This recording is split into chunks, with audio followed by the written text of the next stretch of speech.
Good morning. Okay, so my viewer Linda, a good friend of this show, sent me a blog a few weeks ago, and I said I wanted to do a show on it. And there are so many awesome bloggers out on the internet that I don't have time to read. So I love it when my viewers send me beauties like this one. This was called Busy Bullies. Now, we all know what a busybody is, right? A busybody, we all have them. We know them in our neighborhoods. The usually older people who have nothing better to do all day than to sit by the window and watch what everybody's doing. And if we've seen the Law and Order episodes where the police go to one of the neighbors and they have license numbers and they know who had a fight and what time the fight happened. And, I was watching the news and I heard a fight. And they even put the cup up to the wall and listened to exactly what the fight was about. That's a busybody, right? They're annoying. They annoy you, but they usually don't really, you just laugh it off. I mean, what can they do? They can't really do anything to you. But there are busy bullies. And busy bullies are very, very busy, and they actually are loud, and they find other busy bullies to join them, and then they go to the nanny government, and they decide that not only does something that you do pique their curiosity, that they want to write it down and tell other people about it. No, they want to change your behavior. So this is the show today, Busy Bullies. And we see it constantly. I remember the first time I saw a busy bully, and her name was actually Tipper Gore. Remember that name? You probably don't. Al Gore was the vice president of the United States. And back in, I think, like 93 or 94, I was kind of young, not quite the activist I am today, but Tipper Gore, as part of her platform as Second Lady of the United States, as the vice president's wife, decided that she was going to go to war with certain music people, certain bands. She wanted to ban the sale of CDs because she thought their music was inappropriate for the children. So she got on her bandwagon and started doing all this crap. Now, back then and even now, my music tastes are very eclectic. I am not a metal fan, but I like some metal. I'm not a country music fan, but I like some country music. Blake Shelton, Shania Twain, love you guys. So Tipper Gore had this big campaign trying to ban the sale of this one CD. And I can't even remember the group because, again, I didn't like their music. But when I heard that Tipper Gore was trying to get around the First Amendment and stop this band from using their First Amendment rights to make the music that they should be allowed to make, I took my hard-earned $10 at the time, what it cost for a CD, and I went to the local music store where you could still buy music back then. There was a record store, and I bought the CD. I bought the CD not because I wanted to listen to it. In fact, I don't think I ever did listen to it. I bought it to make my stand. To say that the vice president's wife wasn't going to tell me, nor was any government going to tell me what kind of music I am allowed to listen to. I guess maybe that was the start of political Paula, in a sense. I was 20-something years old. And I said, Tipper Gore is not going to tell me I can't go into a music store as an adult and buy a CD. So I guess that's where it started for me. So yeah.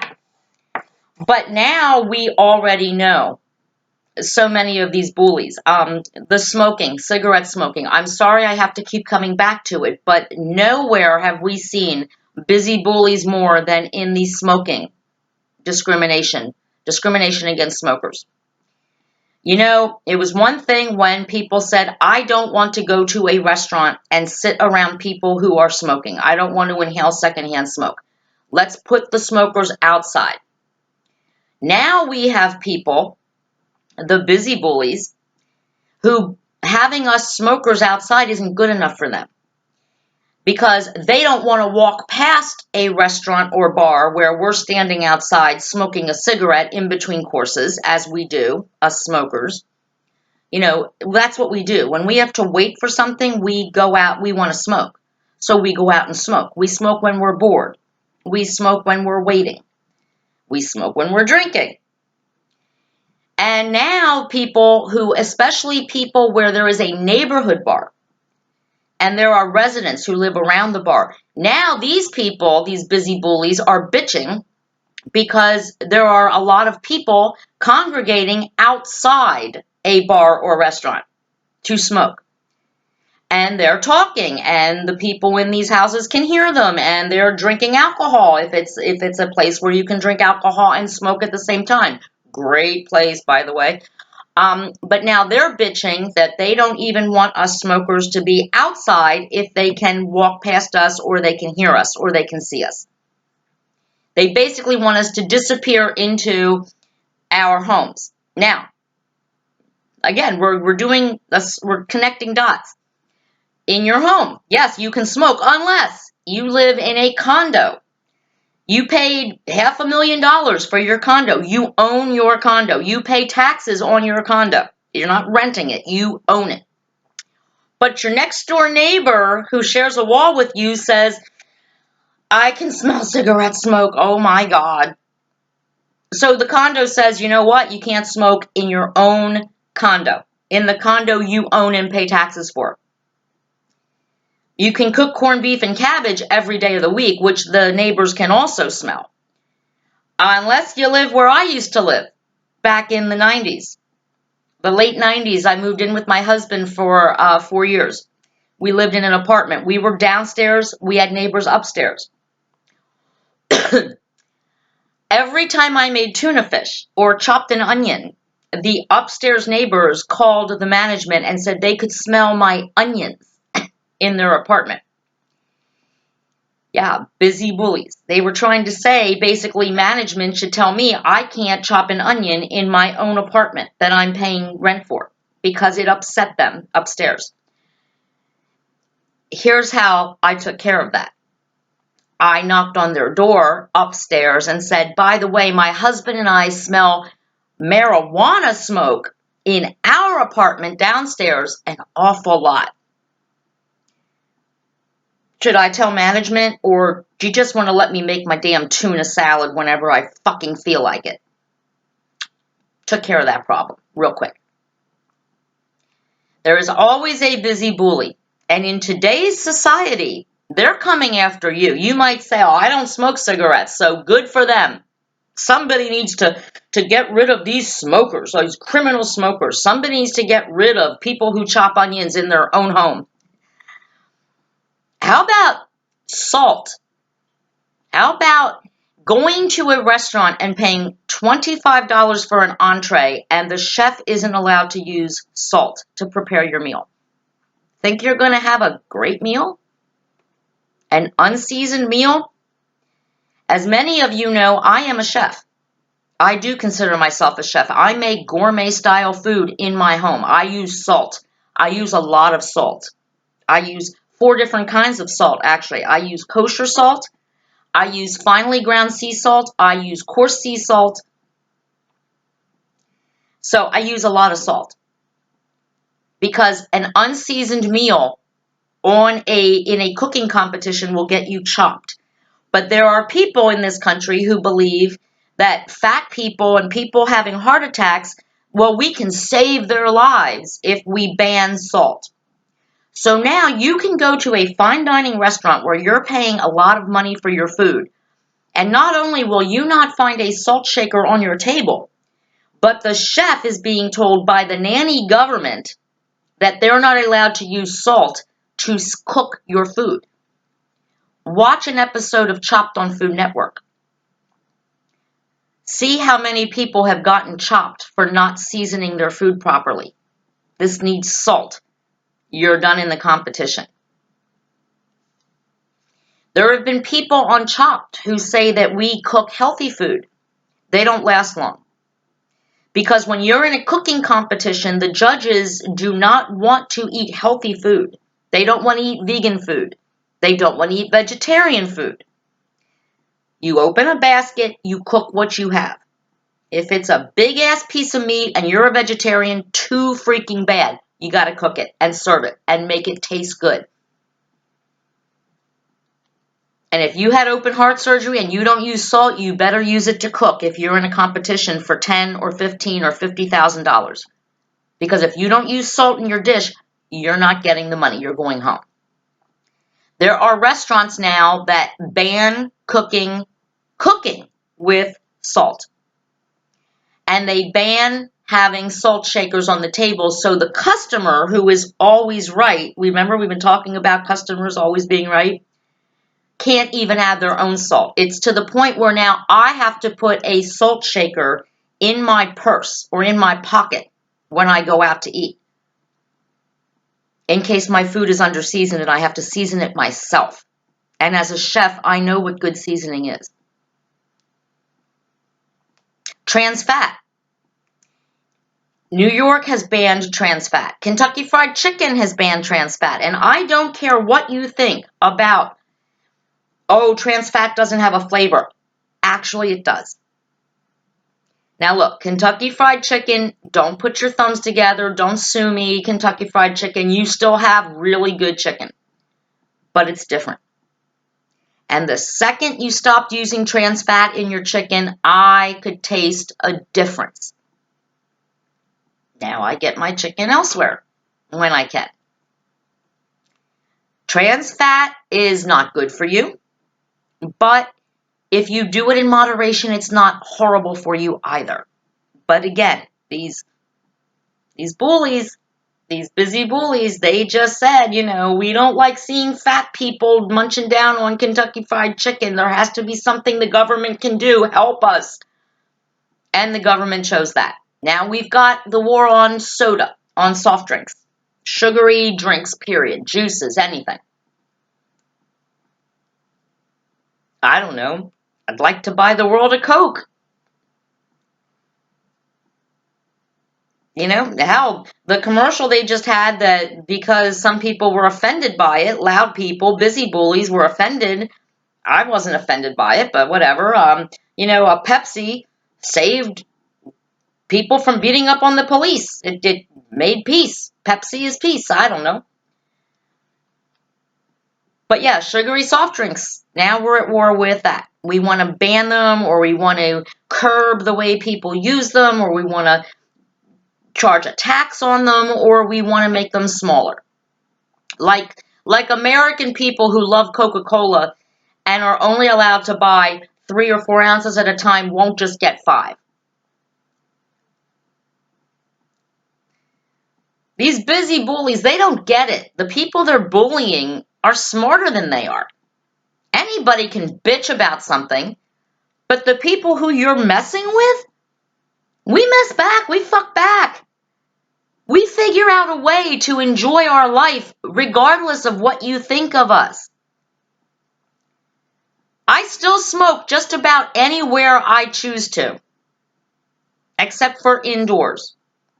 I do, because I don't give a fuck. I don't care. I will light a cigarette on a beach. I will light a cigarette under a no smoking sign if it's outside. I don't care. And I will make my own fried chicken in my own kitchen with as much freaking trans fat as I can get into a shopping cart. I will buy a CD you don't want me to buy because it offends you. Even if I never listen to it, I'll buy it just to support the people who put it out under their First Amendment right. I don't care. I don't care. We have these busy bullies who say, every woman should have a mammogram this time and that time, and every woman blah, blah, blah. I don't care. You're not going to force me to let some dude stick his hands up my vagina, stick a 20-inch snake up my ass, or x-ray my boobs if I don't want you to. I don't care if it's recommended. You know what makes me sick? Is when I see that even though this is recommended for me, they want to know if I'm sick, whereas I can't afford to get well because, again, the insurance, the ACA. Angelina Jolie. Now, there's a girl who she gets to do anything she wants. She goes and she gets this BRCA test, right? Very expensive blood test. Just to see if maybe someday she could get cancer. And it comes back positive. And oh my God, everybody bows down to her, the medical community. She says, I want my breasts removed. Yes, ma'am, Miss Jolie. We'll take them right off for you. No problems. Oh, I want my ovaries and my uterus removed. Yes, ma'am, Miss Jolie, because God forbid we don't have an Angelina Jolie in this world. Do any of you out there think that any of you could actually do an Angelina Jolie and just walk into a doctor's office and say, I have the BRCA gene, cut my boobs off. And by the way, next week we're going to take out the reproductive organs. Do you really think any of you could do that? And that your ACA insurance company would pay for it? No, not a chance. But the nanny bullies, the nanny government, the busy bullies who decide what tests we're supposed to submit to, they almost make it like it's a rule. Like, I don't get my birth control shot if I don't have a pap smear. If I don't do what they tell me to do, even though I don't want to do it. Now that I'm no longer on birth control, they no longer have that power over me. But they still have it over you. And they always started out with, we're doing this because it's good for you. We want you to live a long life. No, they don't. Do you really think the United States government wants you to live to be 100 or 117? Do you really think they have enough in your Social Security account, even though they should, to support you nicely for 40 years after you retire and stop earning a living and paying taxes? Really? They don't give a shit how long you live. They don't care. And if you really want to live longer, I want to tell you a wonderful story. I'm going to end on a happy note. If any of you saw this on the Today Show last week, this Jamaican woman is the oldest woman in the world. She is Jamaican. She is 117. And by the way, her baby boy, he's a strapping 97. They are both so healthy, it's unbelievable. When you hear this woman speak, she has her mind. She has her teeth. She speaks very precisely. She actually looks like she's 97 herself, not a day older. Now, if you think about Jamaica, and I've been there, a very poor country. They don't have all the research clinics and the cancer treatments of America and all the crap that we have in America. They're very poor. Very poor. Guess what else they also are? They are happy. They are happy people. And by the way, you think, oh, Paula just went there for a week and was at a resort. No, I talked to people who live in Jamaica. I made it a point to do that, to get to learn who these people are and why they are so poor but so happy, when Americans are only happy when they're rich, when they have everything handed to them. And you know what?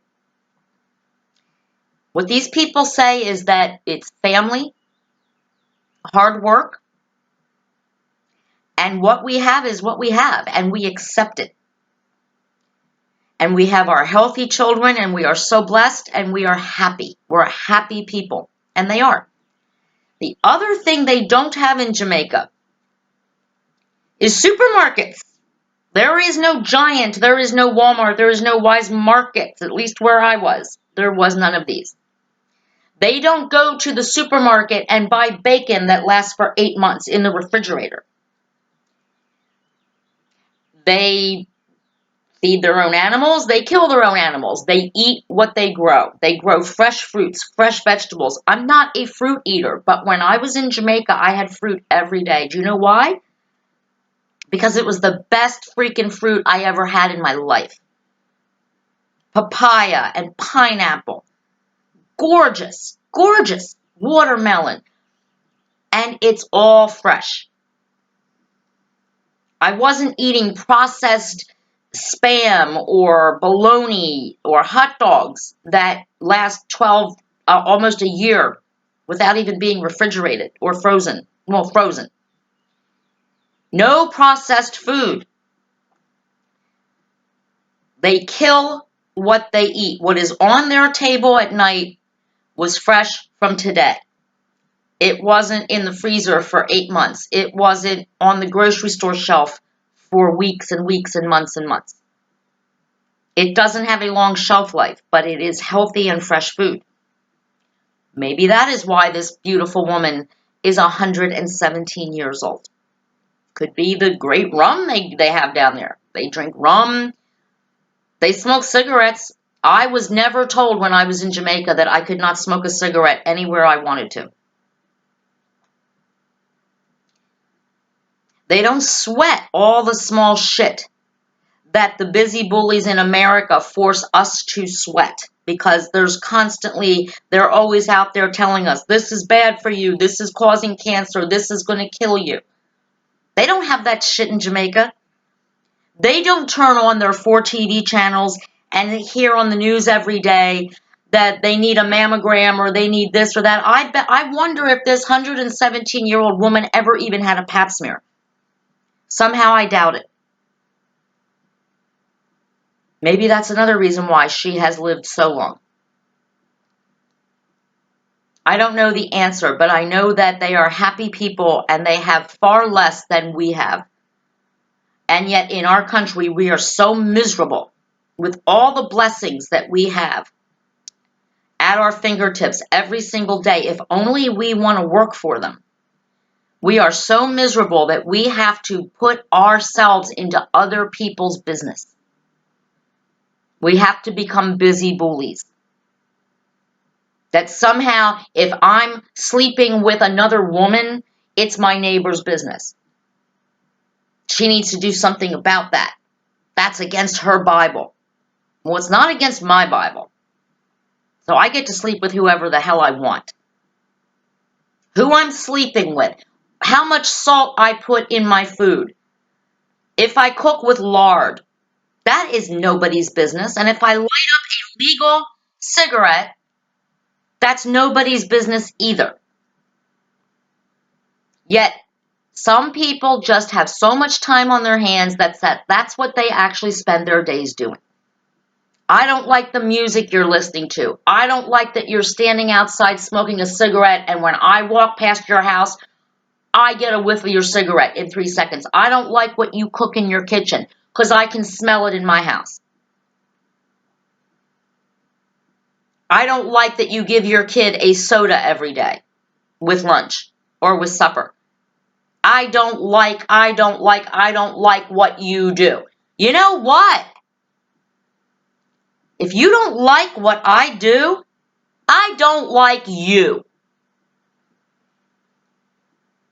Political Paula, out.